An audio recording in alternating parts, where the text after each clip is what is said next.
James and the boy walked out onto the street where a small crowd had gathered, entertaining themselves with the accident.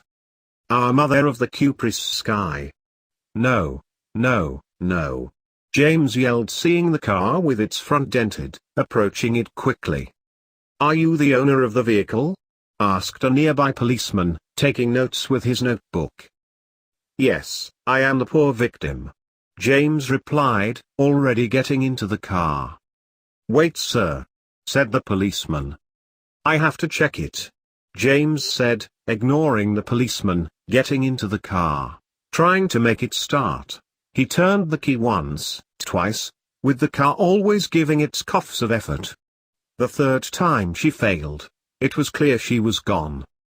No, James yelled at the top of his lungs.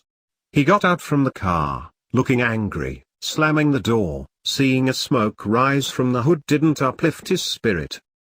What explanation do you give to this situation? James addressed a lady around her 50s, who was rubbing her back. I've already explained to Officer McGregor. A burst of wind when I passed between Corduero and Laurier threw me off balance. Burst of wind. Are you aware that you are not the first one to suffer this kind of accident, aren't you? Do you know how many times this gust of wind excuse has been used by irresponsible ladies like yourself? Not to mention the aggravating factor of using something stolen.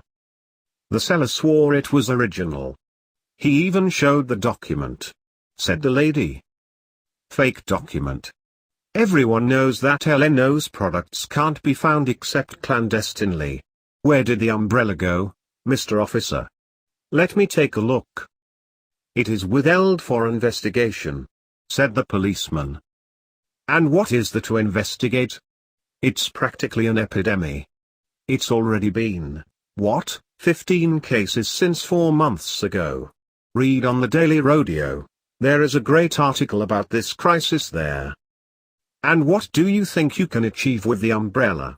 Asks the policeman. Revenge? James answers. The tow truck should be about to arrive. You must file your complaint at the police station, the policeman said listlessly, leaving. By the crimson skies! Exclaims James, frustrated. Then, something hits him. Maybe he could still get Abeleen Grant's interview. With this thought, he hurries back to the Pimanders. Meanwhile, in front of Levy's detour, Abeleen was about to take her first step, when a female voice exclaimed from behind her. You should be ashamed. Abeleen? A magenta-clad woman interrupted herself when Abeleen revealed her face when she turned around. Ah. Semiramis? I didn't know. Are you part of the leafleting? What do you mean? It didn't take long for the answer to appear around the corner, with the intimidating clack-clack of their high heels making the pigeons fly from the sidewalk. The magenta, which had become a distinctive feature of the group, not only covered but also announced them, which was understood to be the intention behind the use of such a dramatic color. They all wore a silver-looking brooch on their lapels with a stylized G, right after the popular diminutive good, which comes from the name of their institution, Women's Intercity Association for the Good Reputation, or WIAGRe. Abeleen Grant? Were you looking for us, or is this a wonderful coincidence? Spoke a woman using the darkest shade of magenta amongst them, who was holding an agenda. Hello Eva, Lily, Semiramis, Jezebel. Madonna, said Abeleen respectfully. I'm also here, Abeleen, commented one of the women who wore the longest hair. Samantha?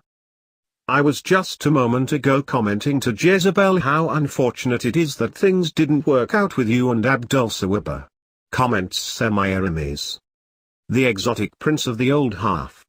Lily added, looking dramatically to the top and left, starting to fan herself with her hands, making the other women laugh. Girl, be more discreet. Madonna suggests, nudging the other one with her elbow.